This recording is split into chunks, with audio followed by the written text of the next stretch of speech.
1, 2, 3, 4.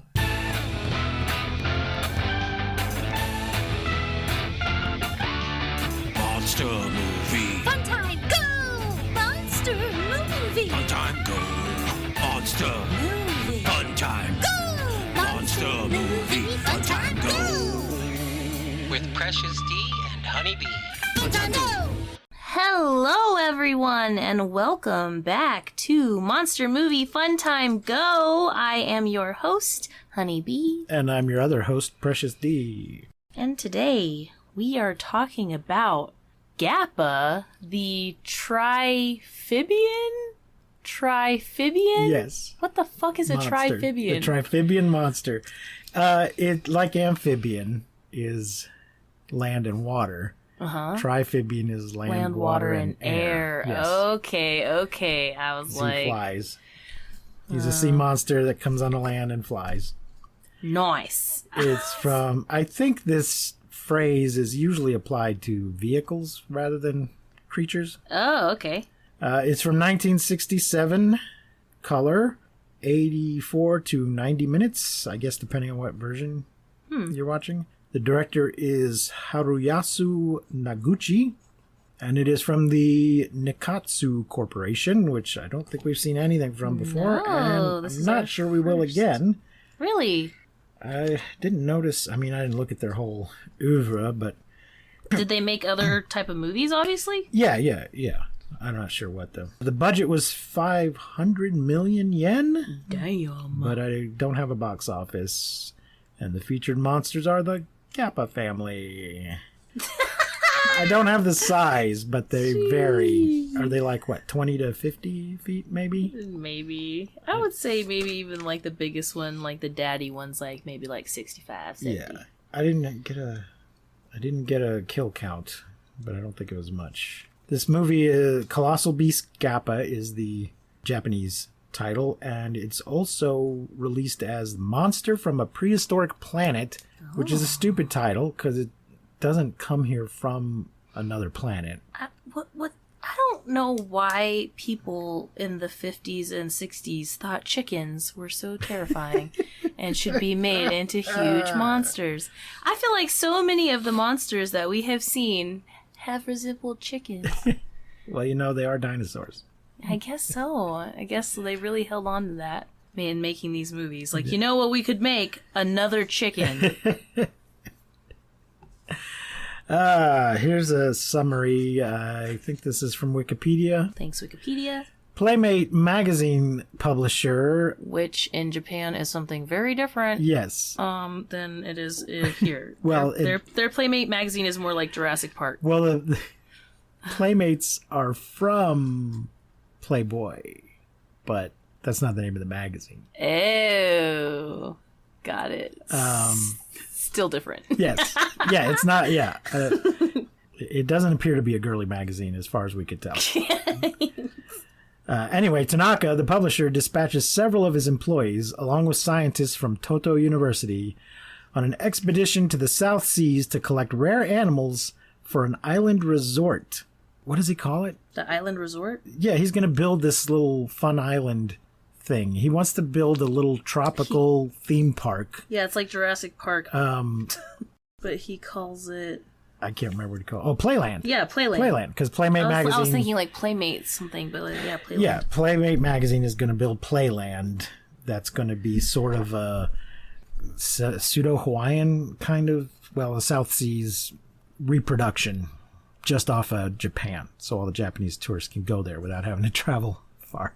And I found it just so amusing the way they all dressed up like European colonizers to go. We've seen this before. But it was kind of Japanese cosplaying as whitey. They've all got khaki short sleeve shirts and shorts and white these little yellow pith helmets poofies on their socks. Yes, they've got those knee socks with a little sort of Scottish poofs on them that a bagpiper might wear, and they've got their white pith helmets. And I think they're wearing their armbands too, or at least the reporters were. Yeah, little armbands. Mm-hmm. We see the press always wearing these little armbands. So they've all dressed up like Europeans to go do some colonizing.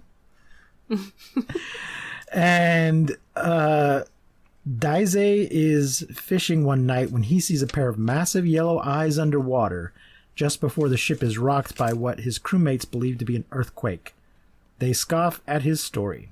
Shortly thereafter, a captain notices a volcano erupting on Obelisk Island, and they decide to begin the expedition there. Not as good of a volcano, this movie. No. The volcano was kind of like this movie. Oh, let me mention we have Tomio Kawiji as Hiroshi Kurosaki, Yoko Yamamoto as Ito Koyanagi,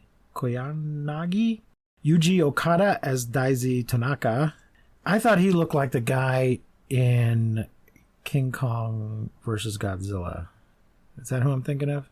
The publisher? I thought for a minute he was the same guy because he had a little Hitler mustache. He was a skinny guy that seemed like he was supposed to be funny, and he was the greedy boss. I thought it was the same guy, but he was not. Koji Wada plays Mashida. That's the little boy in blackface, right? Mm-hmm. Tatsuya Fuji is George Inoue. Yeah. Kazuki Inoue is President Funazu, and Zenji Yamada is captain of the Komome Maru, and Bumon Koto is the chieftain. And that's all I feel like reading. Hell yeah. Toko, a photographer, spots a statue resembling those on Easter Island. They do not resemble those on Easter Island. They don't look much like them at all. They're not just big giant heads. Yeah, they're like totems. Yeah. As they approach, the island turns out to be inhabited, and they are quickly surrounded by men wielding spears as they enter the village. And wearing blackface. Once they announce they are from Japan, however, the chief sets off a raucous celebration. Another group from Japan promised to return many years ago, and they believe the new arrivals will appease a being called Gappa. So there's a little bit of a cargo cult thing going on here. Are you familiar with that? Mm-mm. This was a thing where during World War II, they'd set up little airfields on obscure islands or little places in Africa or whatever, and would come and land, and they would, drop off cargo and stuff for whatever war shit was going on. But they would share some of this cargo with the locals. Well, the war was over and they all left, and the locals didn't understand why they had left. So they would go through the motions of the things they saw them doing to summon the planes. Like they would construct headsets and microphones and stuff. They don't function. Right.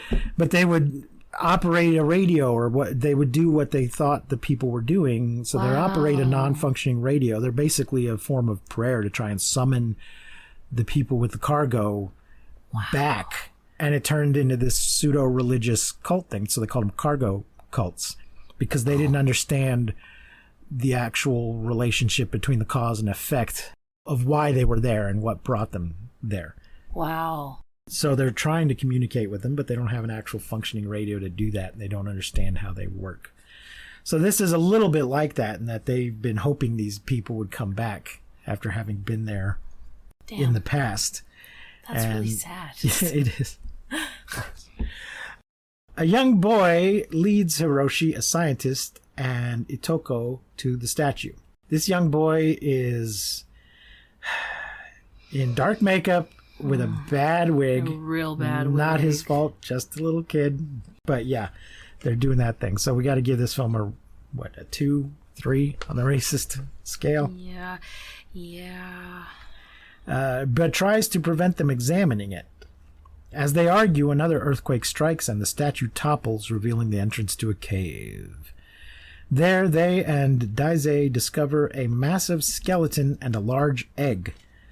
A third earthquake causes it to hatch, revealing a docile baby bird reptile monster. Thoughts on the baby bird reptile monster? I mean, oh man, it was just one of those things where like the first time I ever saw King Kong, and I just laughed hysterically.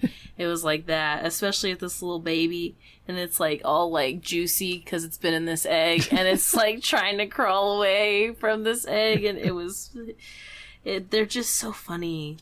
Like the puppets and the things. The costumes. They're just hysterical.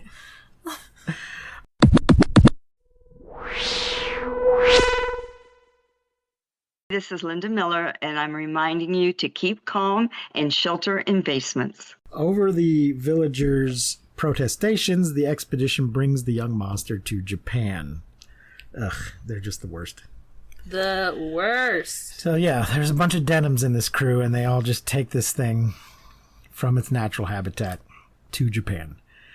Their fears are well-founded. After the expedition leaves, 2 adult Gappas emerge from the cave and pursue the islanders into the sea. Where's my baby? A U.S. submarine rescues them. There was, I forgot to mention, the opening credits. Didn't we have a really groovy Gappa song? Yeah.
The music in this is very, like, upbeat and groovy. Yeah, the whole, it's very the modern. Whole movie. It's not at all these sort of classic Ifukube, Akira Ifukube music. It's much more Poppy, modern 60s hep music. Does the kid comes with them, doesn't he? What? Yeah, the kid comes with them to Japan, yes. They're not mentioning it here, but he somehow ends up with them. Tanaka is enraptured with the baby Gappa and makes plans to smuggle it into the country, the better to preserve the secret until he can unveil it at his resort. Oh, yeah, before, too, there's something else. This guy, at one point when they first go into this cave, the girl's, like, kind of scared, and the guy's like, well, just leave then. Go be a regular woman and have babies and change diapers and stuff. Yeah. I was like, what? And then she falls in love with him? Yeah, and at the end he falls in love with her? Whatever the fuck happens, because then at the end she's like, well, I guess I'm just a regular woman. They have a little argument that somehow leads to them acknowledging they're attracted to each other. It's disgusting. Why? I don't know. It's like, whenever like dudes are like, oh, the good guy always finishes. Women don't like they like assholes. Like, yeah, we were taught to like assholes. This is a prime example. By this movie? Not this movie, but just in general. It's like, when a little boy hits you on the playground and they're like, oh, that means he likes you. It's just like all of these like messages like that. Like, this dude is a total asshole to her, and she's like, oh my god, I think I'm in love with this man. Yes, please treat me like dog shit. I just want to be a regular woman. Put a baby in me. Sorry. Anyways, carry on. Kurosaki is reluctant to see the creature so exploited, but realizes it is the only way he can be studied. Upon internment at the Toto University laboratory, the baby Gappa grows dramatically in size. Like you do. By analyzing his brainwaves, Kurosaki concludes that his hypothetical parents would be able to track his location. How convenient. After bursting out of the water behind the U.S. submarine, the adult Gappas buzz over Haneda Airport before making landfall in Atami. I think Haneda Airport ends up in a lot of these movies too. It often gets attacked. The JSDF deploys tanks to stop them, but the monsters quickly incinerate them with their heat rays. Where is my baby? This is very Chicken Little, if you guys have ever seen Chicken Little. I Where still have not seen Chicken You Little. still haven't. It's the second time I've mentioned it in this podcast for whatever reason. But it's, that's these aliens. Their baby gets left on Earth, basically, and then the alien parents come back and start, like, destroying shit because they just want Like their you do. baby. Yeah. Uh-huh. They're just trying to find their baby. They don't hate humans or anything. They're just like, where's my kid? But we're all like, humans like, oh my gosh. It's on Disney Plus. I'll have to make a note to watch it. Oh, it's from good. 2005. Oh, it's so good.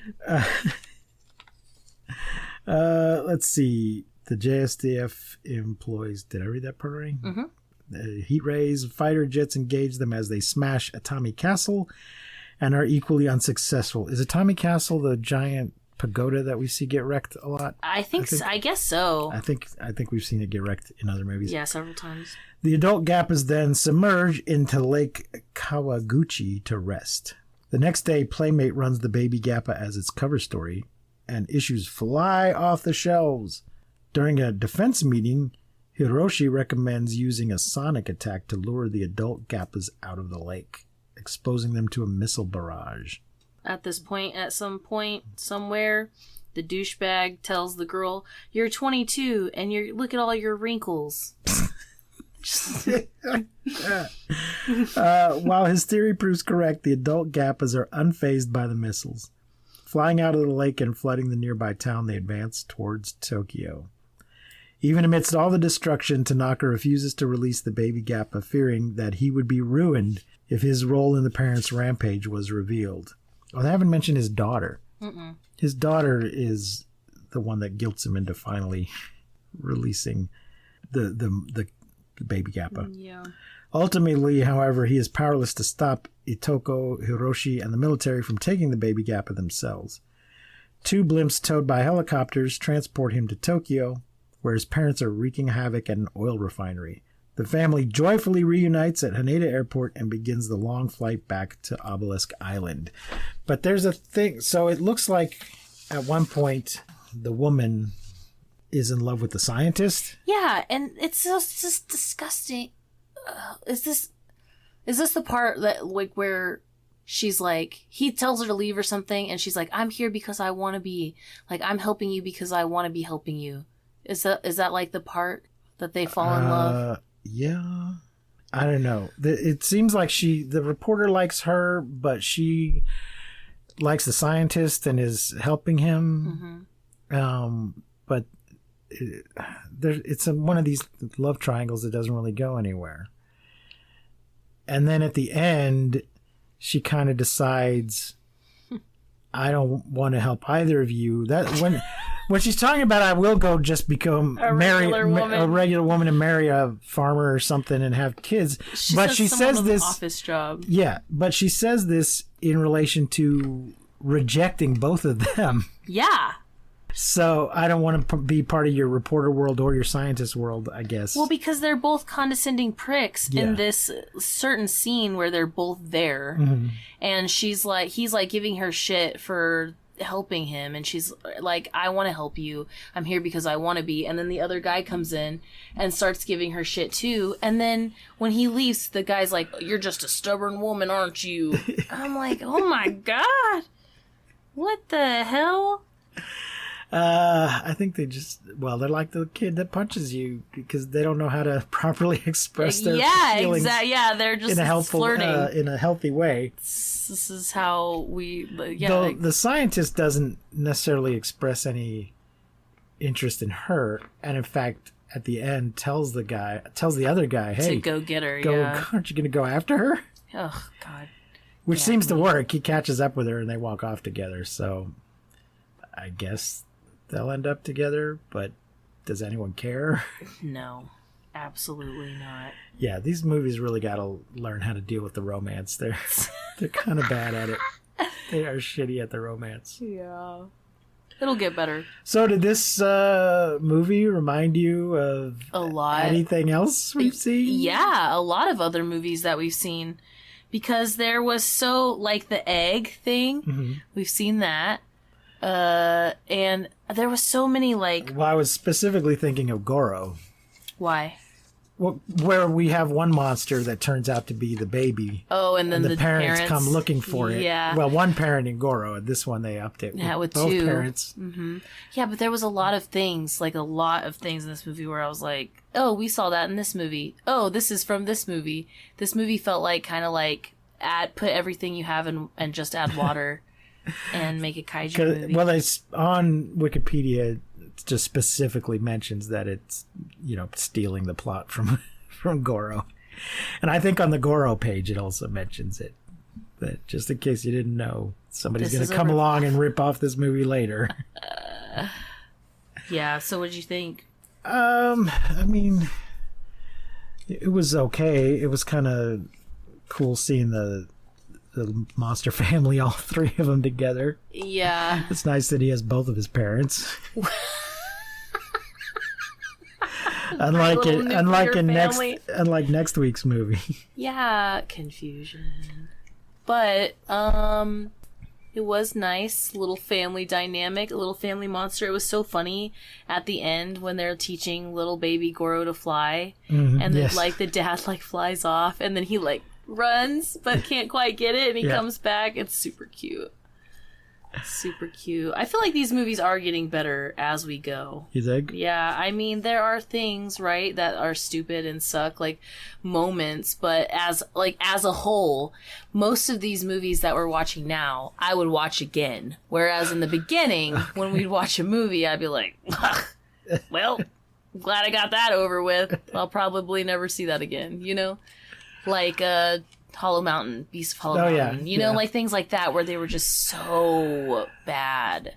But Beast of Hollow Mountain has Panchito in it. I know, but not worth it. Okay. I mean, we have Panchito in every movie. Well, yeah, so I'm just saying, we owe that movie. We owe Panchito to that movie. We do, but we never have to watch it again. Never. Okay. I didn't find any of the characters particularly interesting, though, or they didn't really stand out. Yeah, I can see that. It does just seem like going over the same ground we've been over before. Yeah, a bit repetitive. I mean, it just seems like the Nikatsu Corporation said, "Hey, let's get in on this. Let's get in on this kaiju thing," and then sat down with a checklist and. I went through it. There was a moment, too, I thought was kind of funny, where the kid, the little boy in blackface, is wearing a t-shirt that says, in English, vintage cars. There's not a picture. I didn't notice. There is nothing on the shirt. It's just big block English letters, vintage cars. And I thought, that's so funny, and that's, the equivalent of, some Chad wearing, a shirt with, a symbol on it that he knows nothing, doesn't know what it means. It just looks cool. I was like, fuck yeah. Yeah, just shirt with random Japanese writing on it. Yeah. Yeah, you have no idea. You're just like, oh, I like that. That's cool. And you're probably walking around with a shirt that says, it says vintage cars. Vintage cars. I was like, hell yeah, that's awesome. Oh, well, now I need to find out how to write vintage cars in hiragana or katakana. Hell yes. Well, what are you going to rate this one, Honeybee? I didn't hate it. I thought it was all right. Like you said, I didn't think anyone just stood out or was super interesting. And there was the blackface, which is kind of oops. Never great. And the horrible afro wig, which made it so much worse. Yeah. And but I mean, I it was all right. I think I'll probably say it's a 2.5, a 3, somewhere around there. I think I'll give it a 2. Nice. 2. Yeah, I mean, that's probably better.